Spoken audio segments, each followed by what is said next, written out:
Welcome to McPlum, simple solutions served daily. You need admin access and some free space before you begin.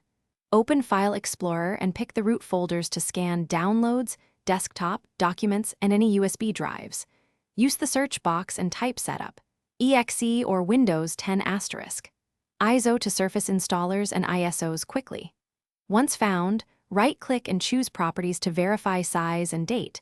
This tells you whether it's a full installer or a small downloader stub, so you know the next step. Once you locate candidate files, you must verify what they are and why they're there. If it's an ISO, double-click to mount it and inspect setup. Exe inside. If it's a stub. Exe, it might download more files when run. If you prefer not to run anything yet, extract the ISO to a folder and scan contents. Make sure to check software distribution and temp caches for leftover installation files. Those can be reused to create a bootable USB. You're ready to complete the process. Run setup. Exe as administrator to start upgrade, or use the mounted ISO to create a bootable USB and clean install.